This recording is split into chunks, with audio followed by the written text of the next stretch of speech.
kurebwa h'ikiragiro icyabasa kubabinga okurwa omubisharira ebi kandi aha niho yarugirayo okubasa kuba nahinguza ekiragiro ekyo kubingira cyaro mwabo bona abatwire nibatahirira ebisharira ebi kitakashyire kibanza ekyo kwezi kwa kabiri omwaka ogu. This is a warning to all those that are trying to do any activities in wetlands.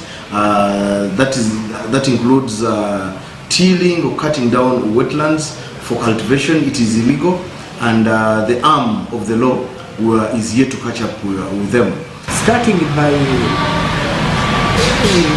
February, kugenda kubanga tutandika okutalanga buli na wali entobazi zonna n'okulaba bakyabazikosa era n'abaki bazikosa. RCC hona yayongera yashoborera abantu aba abarikutahirira ebisharira ngo babase kuba barugayo bejumbere omu program za government ezitari zimwe na zimwe kwenda kugira ngo bakayirinda okutahirira ebisharira ebi. There are very many programs of government that are delivering better alternatives to encroaching wetlands, like water for production, and then the small irrigation, the micro irrigation scheme, which is under the Ministry of Agriculture. Sara Nanyanzi kandi ry'umujwekirwa wa RCC ahabwo rembo urwa Hoima West City Division nashoborera kugira ngo habe byo kwirinda umucangeki babasize kubana barugayo kandi bahirwe biragiro ibyo kukoratira okukwata ubona abarije kubana batahirira ebisharira kandi nashoborera kugira ngo ogwo wena urakwatwe naija gukorwaho kuko biragiro biri kugira no kushabaho bona abatwire batahirira ebisharira ebi okorekeraho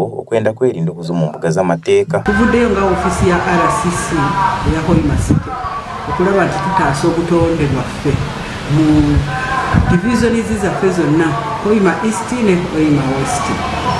So tugezezaako okulaba nga tusisinkana naddala abaana abayize emmotoka abasimba ebintu mu ntobazi nga emiti tegikirizibwa basobola okuba nti n'okulima kwagala era nga environment officer amaze okubayita n'abasomesa.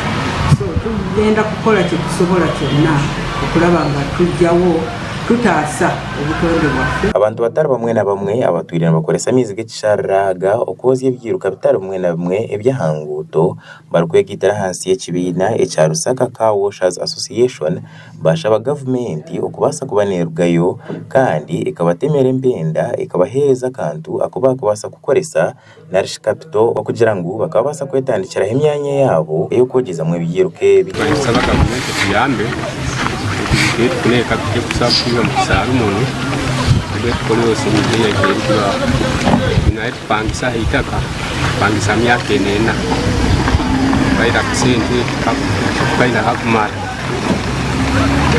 saba gavumenti kuyambe kwirikira aba nabashoborera bari kugira ngo esente z'urwingana miliyoni 15 mu sente za Uganda nizibasa kubayamba ubwo gavumenti yabeze bahire okwetandikiraho washing bay zabo. Amakuraga gashakwa gad asaba ahabwa Sky TV agenshunga